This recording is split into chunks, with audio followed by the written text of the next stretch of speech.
What is going on, everyone? Welcome to the channel. My name is Jacob Scott. If you're new here, thank you so much for stopping by. Today I want to talk about some of what I think are the best free video editors there's out there.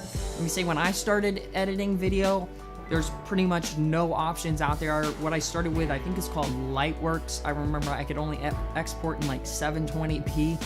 And nowadays, for low to no budget filmmakers, things have definitely gotten a lot better.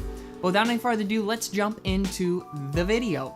Alright, so first what I suggest, and what people might actually hate me for saying this, is iMovie or Windows Movie Maker. The only reason I suggest this is if you don't really care about video editing, you don't care about getting into video editing, but you may say, I want to make the simplest of slideshows, or if you have a computer that is crazy underpowered, there's a good chance that you will be able to use these editors because they pretty much don't have any features at all. So if you're looking for the absolute most simplest thing, if you can find a copy of Windows Movie Maker or iMovie, that is what I would suggest to you. Alright, so say you want to get really serious into video editing, one of the ones that I would suggest is Davinci Resolve. Now, the thing that really shines about Davinci Resolve is when it comes to color grading, it is probably one of the, if not the best color grading software there is out there. Not to mention it does have a pretty good timeline, has motion tracking features, but mainly this software is based around color grading. So if you want to really dive in, learn how to tackle color, I highly suggest Davinci Resolve. Not to mention, if you get into it, say you really like it and you get some money down the road to invest, you can also get their like pro version, the studio version, which I think is around $300. Don't quote me on that, but I think it's around that price. And like I said too, when it comes to color grading, this is probably the best software there is out there.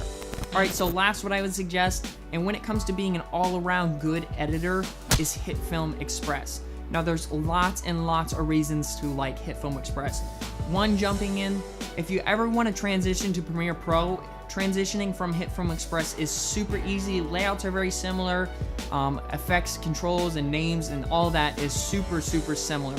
Not to mention, Hitfilm Express also has a compositor built in. So if you want to get pretty serious about doing effects and stuff, Hitfilm Express can actually handle doing that.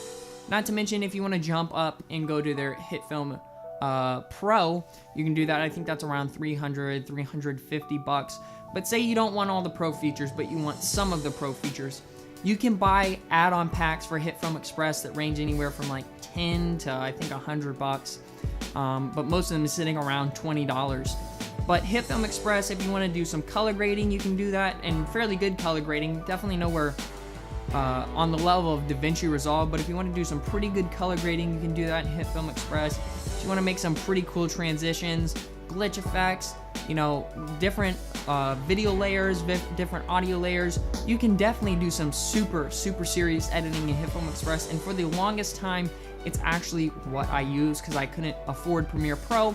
But when I jumped over to Premiere Pro, it all seemed very familiar because, like I said too, if you want to jump into Premiere Pro eventually, it transfers very easily over from Hitfilm Express. So that is really one that I really do suggest, and one that I used for a very long time. So that is it for this video. Really hope you enjoyed it. If you did, feel free to hit the like button, hit the subscribe button down below. It really does help.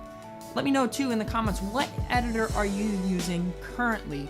And also, I will say, this is the first time I haven't worn a hat in a video in ever. How many videos in? Okay, yeah. So about 28, 29 videos in, this is the first time that I have not worn a hat. But that's pretty much it for this video. Really hope you enjoyed it. If you did, feel free to hit the like button. I already said all this.